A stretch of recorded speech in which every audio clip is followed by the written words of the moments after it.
Winter air pressed against the cracked concrete of a remote Luftwaffe airfield as a strange twin-engine silhouette was rolled into a hangar still shimmering with frost. It was early in the war, a quiet morning in the Low Countries, and the sun had barely cleared the tree line when German ground crews gathered around the captured American fighter. The aircraft looked unlike anything they were used to. Twin booms, a central nacelle, long wings, and a canopy that reflected the pale morning light like a mirror set in metal. Two mechanics climbed ladders on either side, brushing away mud and dried grass. The canopy latch clicked, stiff from cold, then lifted with a slow metallic sigh. Inside waited a cockpit that felt more like the control room of a machine built for another era. Dials layered upon dials, electrical switches, oxygen controls, a radio system far more elaborate than expected, and engine instruments that suggested a depth of engineering few had imagined. The quiet murmurs of the men grew into a soft chorus of disbelief. Even before they touched a single switch, it was clear that this cockpit belonged to an air war fought at higher altitudes, at longer ranges, and with a philosophy entirely different from their own. And the moment they leaned inside, questions about how such an aircraft came to be began to unfold, drawing us back into the years that shaped it. The story of the Lightning's cockpit begins long before German mechanics ever leaned into its narrow canopy. It reaches back to the closing years of the 1930s, when the United States Army Air Corps faced a challenge that seemed almost impossible. The service needed a fighter that could climb higher, fly farther, and strike faster than anything built before. The world was changing quickly, and aviation was dragging warfare into new dimensions that demanded machines of unusual ambition. American designers studied the lessons of the previous decade. Traditional single-engine fighters were reaching the limits of what one power plant could sustain. Higher altitudes required greater oxygen availability, sharper propeller performance, and engines that would not suffocate thin air. Range was becoming just as important as speed, and endurance mattered more than ever as tensions spread across continents. In response, Lockheed's engineering team presented an idea that stood apart from the rest. They imagined a twin-engine interceptor built around aerodynamic efficiency and powered by turbocharged engines that could thrive where air was cold and thin. The concept took form in metal in the late 1930s, its structure defined by the unusual twin-boom layout that would become its signature silhouette. Yet the airframe alone did not set the aircraft apart. What truly distinguished it was the level of attention given to the pilot's environment. American engineers understood that a fighter built for high-altitude combat required a cockpit more advanced than anything that had existed before. It needed precision instruments for engine balance, temperature control, oxygen management, and long-range navigation. It needed electrical systems that allowed a single pilot to manage two powerful engines without being overwhelmed. And it needed visibility and ergonomics suitable for the complex aerial missions to come. Meanwhile, across the Atlantic, Europe was bracing for a conflict whose scale no one yet fully grasped. Germany's rearmament gathered momentum, its air arm expanding quickly and with confidence. The Luftwaffe embraced fighters built for short, fierce engagements, optimized for the tight air battles over Central Europe. Their cockpits reflected this philosophy, straightforward, compact, and centered around the essentials needed for rapid interception. The emphasis was on simplicity and aggressive maneuverability. By the time the first Lightning prototypes lifted from American runways, both nations were charting very different paths. The United States envisioned an air war fought across great distances, requiring endurance and complex coordination. This thinking shaped the aircraft's cockpit into a nerve center filled with instruments that allowed the pilot to regulate every aspect of flight at extreme altitudes. German engineers, on the other hand, focused on speed, structural reliability, and efficient production, leaving little room for elaborate cockpit systems. These diverging philosophies would remain separate worlds for a while. But war has a way of forcing those worlds to collide, and as American aircraft began appearing in distant theaters, the Luftwaffe grew increasingly interested in understanding their enemies' machines. That curiosity would eventually bring them to a moment they did not anticipate. A moment when a damaged but intact Lightning lay on foreign soil, offering them a rare chance to see inside a cockpit built for a very different kind of air war. And before they stepped into that hangar, The broader context of this clash of design philosophies was already unfolding, shaping the meaning behind every instrument and switch they were about to examine. As the war expanded across Europe and North Africa, the Luftwaffe found itself stretched across multiple fronts. Its early successes had been built on speed, coordination, and tactical confidence, but the conflict was changing. Long-range missions were becoming more common, and the airspace over the Mediterranean, the Atlantic approaches, and Northern Europe demanded endurance far beyond the early war designs of German fighters. Yet even with these new challenges, the cockpit philosophy inside the Luftwaffe remained largely rooted in simplicity. Most aircraft relied on direct mechanical controls, clear but limited instrumentation, and radio systems that provided only what was considered operationally essential. American aircraft arriving in distant theaters brought different priorities. Pilots flying over water, desert, and open ocean needed navigational tools that could guide them home. They needed oxygen systems that allowed them to climb above enemy interception ranges. They needed radios for long-distance coordination with multiple units, and they needed a cockpit design that placed every major system within clear reach, allowing them to manage twin engines while handling extended missions. These requirements shaped the Lightning's interior into an array of carefully arranged information, from turbocharger indicators to engine temperature gauges and electrical panels. By the early 1940s, reports of the P-38's presence spread through German intelligence channels.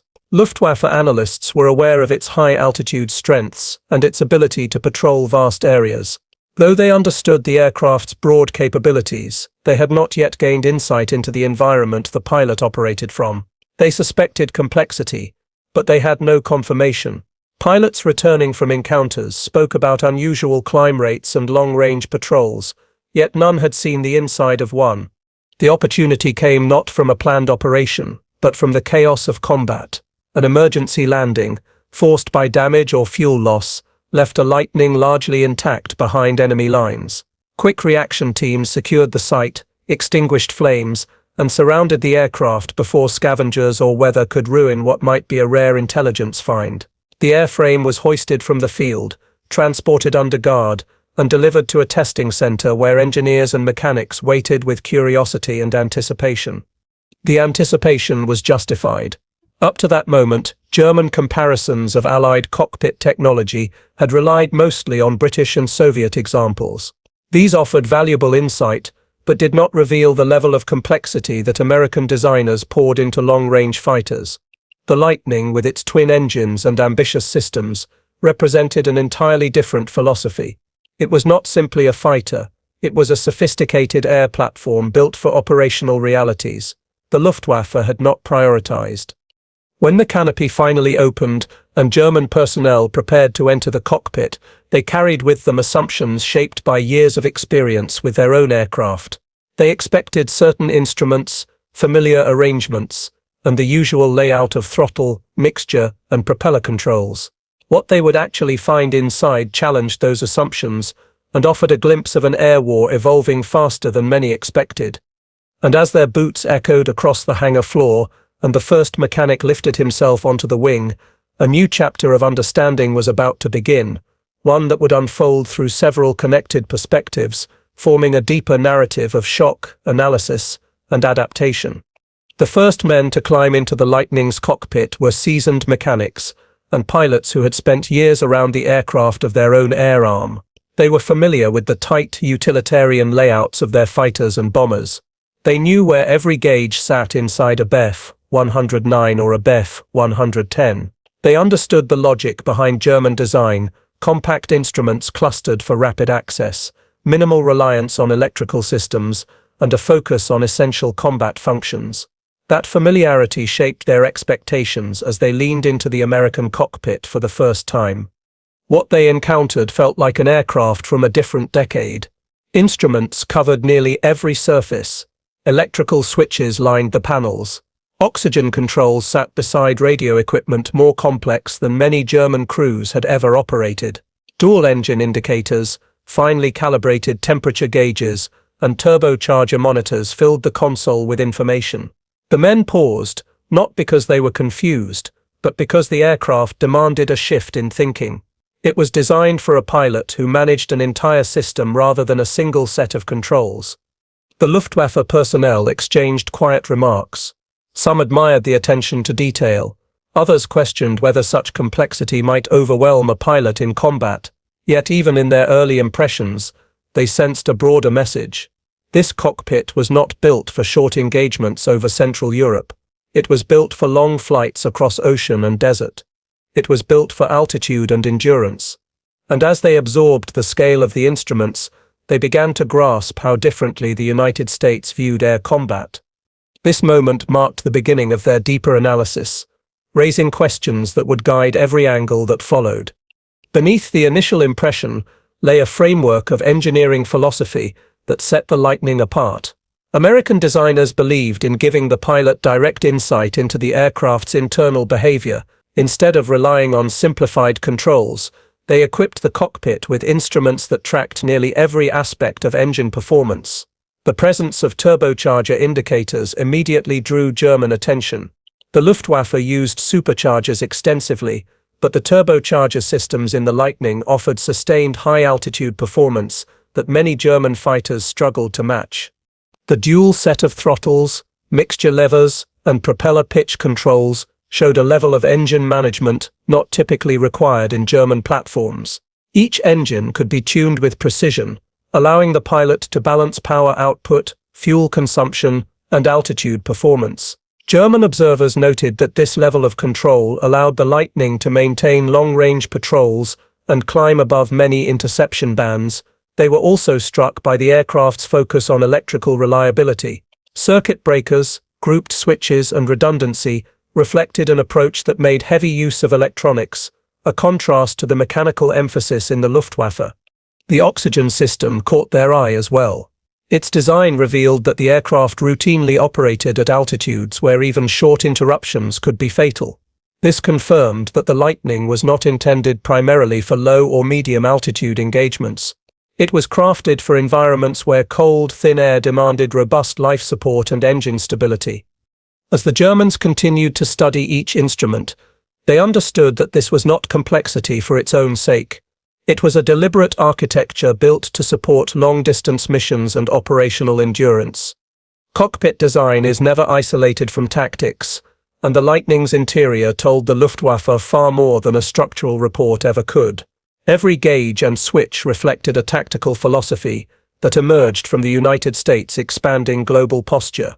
The Americans needed fighters that could escort bombers across wide regions, intercept threats at long range, and patrol areas where refueling or support were not readily available. The cockpit confirmed these requirements through its emphasis on detailed engine management, navigational capability, and pilot awareness. German analysts compared these features to their own tactical needs. Luftwaffe fighters excelled in rapid interception, tight turning engagements, and operations close to established bases. Their cockpits reflected this role, clear, fast, and focused on essential combat tasks. The Lightning's cockpit, however, implied missions lasting several hours.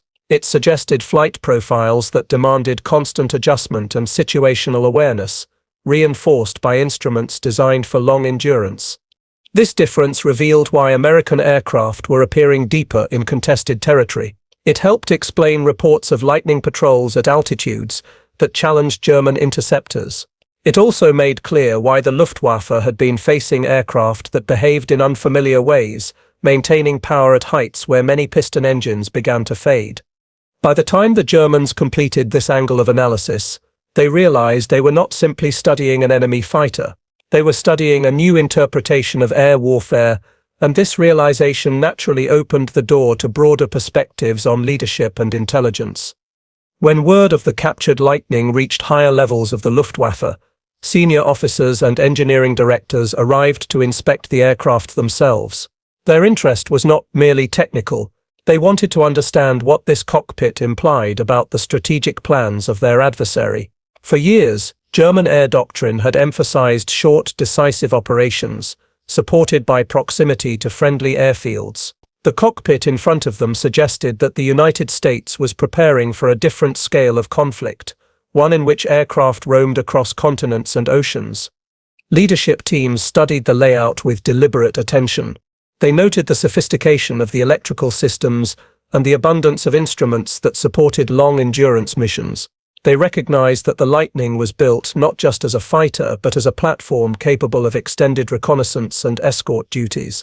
The dual-engine configuration, paired with turbochargers, created a machine suited for operations far from supply lines. These insights suggested that American aviation thinking had moved beyond regional strategy and toward a global view of air combat. Some German officers expressed concern that such aircraft, once deployed in large numbers, could challenge the Luftwaffe's ability to control distant airspace. Others believed the complexity might cause operational difficulties for American pilots. Yet even these skeptics acknowledged the significance of the Lightning's cockpit. It signaled a shift that could influence the balance of power in theaters where long-range capability mattered. Leadership left the hangar with a clearer understanding of how American aviation was evolving, and this understanding carried weight in future assessments of Allied air power. The responsibility for interpreting foreign technology often rested with intelligence specialists who examined every captured aircraft for strategic clues. They approached the Lightning with a methodical mindset. Their goal was not simply to admire or critique the cockpit, but to extract meaning from its arrangement, materials, systems, and instrumentation. Every switch and gauge offered a potential insight into manufacturing standards, logistical planning, and operational doctrine. They catalogued the radio equipment, noting its range and clarity. They studied the oxygen system to determine typical service ceilings. They assessed the turbocharger controls to estimate engine performance at altitude. The intelligence teams compared these findings with previous reports, and a pattern began to form. The Lightning was part of a broader trend in American aviation that emphasized range, reliability, and the ability to sustain operations far from home bases. This trend aligned with the expanding industrial capacity of the United States and its growing presence across multiple theaters. For the intelligence officers, the cockpit represented more than advanced engineering. It demonstrated logistical foresight. The complexity of the systems suggested a supply chain capable of producing and maintaining high-precision components. It also implied a training program capable of preparing pilots to manage such aircraft effectively. These insights painted a picture of an adversary preparing for extended conflict, supported by deep industrial resources. As intelligence reports circulated through analytical channels, they reinforced the idea that the Lightning exemplified a new level of commitment to high-altitude, long-range aviation. This understanding influenced how Germany interpreted broader Allied intentions. Beyond technical evaluation, the Lightning's cockpit carried a psychological effect that resonated through the personnel who examined it. Many Luftwaffe pilots had entered the war with confidence built on early victories and on aircraft that excelled in European conditions. Confronting a cockpit packed with advanced instruments challenged assumptions about the technological balance between the combatants. Some felt admiration for the engineering skill behind the design.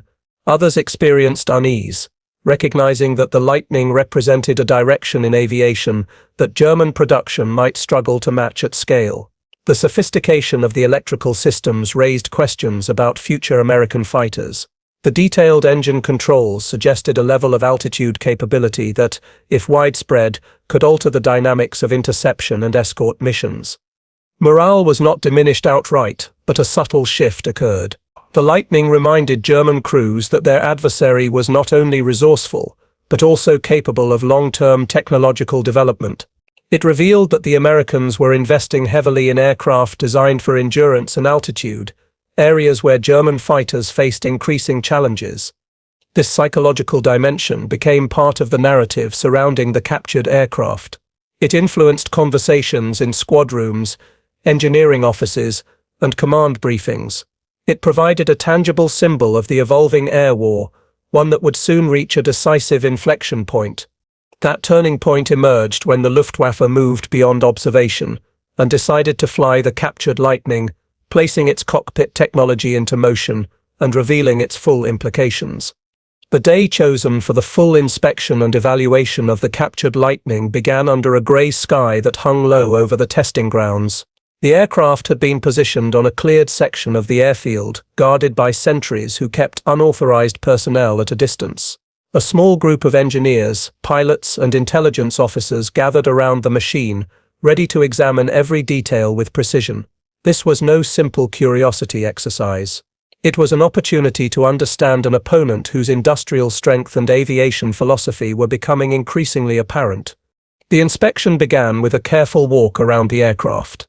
German engineers studied the twin boom structure, noting how the design distributed weight and improved stability. They examined the turbocharger housings and the exhaust pathways that allowed the Lightning to maintain power at heights where many German engines struggled. The closer they looked, the more they recognized that this machine had been built with long-range missions in mind rather than the concentrated, high-intensity engagements common in Europe. Once the external review was complete, attention shifted to the cockpit. A test pilot climbed the ladder and settled into the seat, adjusting his shoulders against the harness as observers positioned themselves where they could see inside. The pilot placed his hands on the controls, absorbing the feel of the throttle quadrants and the arrangement of switches. The abundance of instruments forced him to slow down, reading labels, tracing lines of gauges, and identifying the logic behind each cluster. He began calling out observations. Electrical systems were more centralized than in German fighters. The radio equipment offered a degree of clarity and potential range that surpassed what he was accustomed to. The oxygen controls and altitude indicators suggested routine operations far above the comfort zones of most Luftwaffe fighters. The most striking discovery came from the turbocharger management. The controls gave the pilot authority over engine power at altitudes where many opposed aircraft faded, revealing a capability that would impact interception and escort strategies. As he continued to examine the cockpit, the test pilot realized that the Lightning's design gave its operator a comprehensive understanding of the aircraft's behavior. The cockpit was not cluttered, it was informational. Every system had a dedicated gauge because the pilot was expected to make real-time adjustments throughout flight, rather than overwhelming him. The instruments offered control and predictability across long distances and extreme altitudes. After documenting the layout, the pilot prepared for the next phase of evaluation. He tightened his harness, checked the controls once more, and signaled for the ground crew to clear the area. The inspection was complete. Now the Luftwaffe would learn what the cockpit felt like when the aircraft lifted from the earth and the instruments came alive under real flight conditions. Everything that had been observed on the ground pointed toward a significant revelation, one that would unfold once the captured aircraft powered down the runway and the cockpit transformed from a silent room of instruments into a living command center of aviation engineering. The morning air trembled as the engines of the captured Lightning came to life. The twin Allison power plants, fed by their turbochargers, produced a deep, rising note that echoed across the test field. German personnel stepped back, exchanging looks that reflected equal measures of caution and curiosity. They had heard descriptions of the aircraft's performance, but hearing the engines in person revealed a different presence. The tone was smoother, steadier, and more controlled at idle than what many Luftwaffe fighters produced.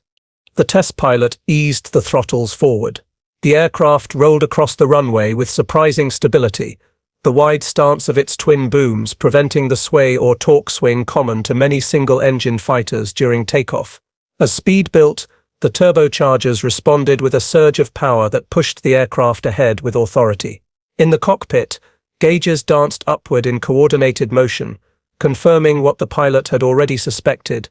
This machine was engineered to operate comfortably in flight regimes that required constant monitoring and fine adjustments. The wheels lifted gently from the ground, and the Lightning began to climb. Within minutes, the test pilot reached altitudes that matched the typical combat zones of German interceptors, yet the engines showed no sign of strain. The turbocharger indicators remained steady, the temperature gauges held within ideal ranges, and the oxygen system operated with the reliability needed for long missions. The pilot reported that the cockpit delivered a sense of reassurance. Instead of fighting the aircraft for stability or power, he was managing a sophisticated system that behaved predictably even as altitude increased. Pushing higher, he reached levels where many Luftwaffe fighters encountered diminishing performance. Here, the Lightning demonstrated one of its defining traits. The turbochargers allowed the engines to maintain power, giving the aircraft the ability to climb further without losing responsiveness. The pilot noted how the instruments provided constant feedback, allowing him to adjust mixture, throttle settings, and propeller pitch with precision. This level of control offered an advantage that became more apparent as the test continued. During maneuver tests, the aircraft responded with a blend of steadiness and power that surprised the evaluators. While it was not designed for tight-turning dogfights, its stability at altitude made it a formidable platform for long-range patrols and high-level engagements. The cockpit layout allowed the pilot to manage the dual engines with a degree of confidence not commonly found in Luftwaffe twins such as the Bf-110. The Lightning felt less like a heavy fighter and more like a purpose-built interceptor designed to dominate high-altitude sectors. The test flight continued with simulated escort profiles, extended climbs and throttle transitions. Each time the cockpit supported the pilot with instruments that communicated engine health, airflow behavior, and altitude readiness. German engineers observing from the ground took notes with increasing urgency. They saw that the cockpit's complexity was not a burden but a deliberate enhancement that gave American pilots the tools to command the aircraft in demanding environments. As the Lightning descended and lined up for landing, the Luftwaffe personnel awaiting the pilot understood that their assumptions had changed. They had believed the aircraft's capabilities were exaggerated.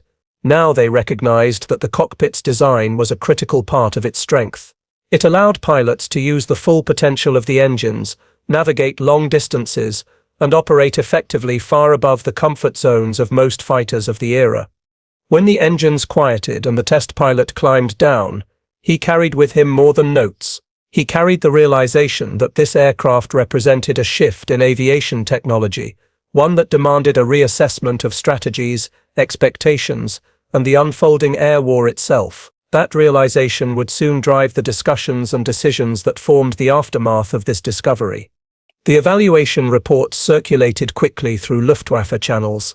Engineers documented every dial, every switch, every subtle indicator inside the cockpit, cross-referencing these findings with prior intelligence on American aircraft.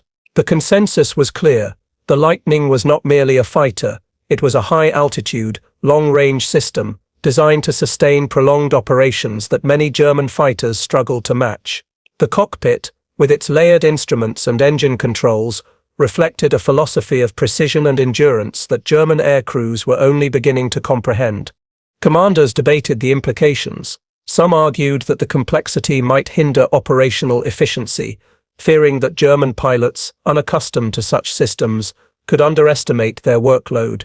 Others recognized the strategic value. A pilot who could monitor and manage twin engines, turbochargers, and oxygen flow simultaneously would be far more effective in sustained missions. The cockpit was a window into the United States' approach to air warfare, revealing a nation investing heavily in training, logistics, and technological foresight. Technical evaluations extended beyond the cockpit itself. Mechanics and engineers noted the robust construction, the careful integration of electrical and mechanical systems, and the attention to ergonomic placement of critical controls. The aircraft's twin booms allowed for easier handling at speed, while the central nacelle provided an unobstructed field of view, an element amplified by the detailed instrumentation inside the cockpit. It became apparent that American designers were prioritizing not only raw performance, but also pilot situational awareness and operational flexibility. Intelligence analysts compiled comparisons between the Lightning and German fighters. They measured climb rates, service ceilings, and expected endurance, while also factoring in the pilot's ability to manipulate every aspect of the aircraft through the cockpit. This data fed into broader strategic discussions. The Luftwaffe began considering how to counter the advantages offered by such an aircraft, both tactically and in terms of production priorities. Reports recommended studying American electrical systems, oxygen supply techniques, and dual-engine management, emphasizing that German designers could not rely solely on existing fighter doctrines if they hoped to match the Lightning's potential. The psychological impact persisted. For frontline pilots and ground crews, news of the evaluation filtered down, reinforcing awareness that the Allies were advancing in ways Germany had not fully anticipated. The cockpit, packed with instruments and switches, became a symbol of a technological leap that demanded attention. It underscored the gap between operational assumptions and emerging realities, setting the stage for strategic adjustments that would echo throughout the air war. The Luftwaffe now faced a choice: adapt quickly to counter these innovations, or risk allowing American designs to dictate the terms of aerial engagement. The captured Lightning had revealed a challenge far larger than any single battle, and the full consequences would unfold as the aircraft was studied, dissected, and indirectly emulated over the coming months. The subsequent months saw the captured Lightning become a central focus of Luftwaffe testing and tactical study. Engineers began replicating systems where possible, experimenting with electrical layouts, turbocharger controls, and dual-engine management techniques. Test pilots continued to fly the aircraft under controlled conditions, performing high-altitude maneuvers, extended patrol simulations, and emergency scenarios. Each flight reinforced the earlier findings. The cockpit was not a curiosity. It was the backbone of an aircraft designed to operate in a realm Germany had not yet mastered. Operational strategies began to shift subtly in response. Commanders recognized that engagements with Lightnings or similar American designs would require new interception tactics. Pilots were briefed on expected enemy endurance, climb performance, and the challenges of engaging aircraft that could operate at altitudes above traditional Luftwaffe limits. In some units, the insights led to adjustments in formation flying, altitude management, and engagement planning. The cockpit's design had revealed the logic behind American air operations: long-range, sustained combat, and precise control over complex systems. Luftwaffe leadership had to integrate this understanding into both tactical doctrine and broader strategic planning. The intelligence gained also influenced German aircraft development. Lessons drawn from the Lightning's cockpit guided experimental work on twin-engine fighters and high-altitude interceptors. Designers examined the ergonomics, the integration of electrical systems, and engine monitoring, seeking ways to replicate the balance of complexity and usability that American engineers had achieved. While wartime constraints limited the extent of direct replication, the captured cockpit provided a benchmark for what the next generation of German aircraft would need to match if the Allies continued to extend their reach. The psychological and moral dimensions endured alongside technical assessments. Knowledge of the cockpit's sophistication reinforced the reality that the United States was pursuing aircraft capable of dominating the airspace in both range and altitude. Luftwaffe pilots, once confident in their operational supremacy, began to understand that the Americans were investing in technological depth, pilot training, and operational flexibility that would become increasingly difficult to counter. The captured Lightning became a tangible reminder of this evolution, a machine whose cockpit told the story of a nation preparing to fight a global air war with unmatched foresight. By the end of the year, reports from the testing centers were compiled and distributed across multiple Luftwaffe departments. Recommendations ranged from tactical adaptations to engineering considerations, all informed by the direct experience of a single cockpit. The impact was layered. It shaped immediate decisions, influenced mid-term aircraft development, and offered a cautionary lesson about technological underestimation. The captured Lightning had done more than expose American innovation. It had forced the Luftwaffe to confront the scale, sophistication, and direction of its adversary's air strategy. The stage was now set for reflection. The cockpit, once a source of surprise and analysis, had become a lens through which the Luftwaffe and historians alike could understand the evolving face of air warfare. Its lessons extended beyond mechanics and tactics, touching on strategy, psychology, and the relentless pace of technological advancement. In the quiet aftermath of analysis and testing, the P-38 Lightning's cockpit revealed more than mechanical complexity. It revealed a philosophy of air warfare that was global, precise, and forward-looking. Every dial, switch, and gauge told a story of endurance, of high-altitude mastery, and of meticulous preparation for missions that stretched beyond the horizon of familiar battlefields. To the Germans who first stepped inside, it was both awe-inspiring and unsettling, a glimpse of a future they had not fully anticipated. The cockpit symbolized the convergence of technology and human adaptability. It was not merely a collection of instruments. It was a system designed to enhance the pilot's perception, judgment, and control. It demanded understanding, training, and attention.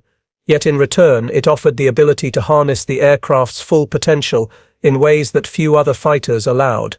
It represented an approach to aviation where precision and foresight were as critical as speed and maneuverability. For history, the captured Lightning stands as a lesson in the evolution of air combat. It demonstrates that aircraft are more than engines and airframes. They are extensions of strategy, doctrine, and human capability. The cockpit's design influenced tactical thinking, challenged assumptions, and foreshadowed the increasingly complex interplay between man and machine in modern warfare.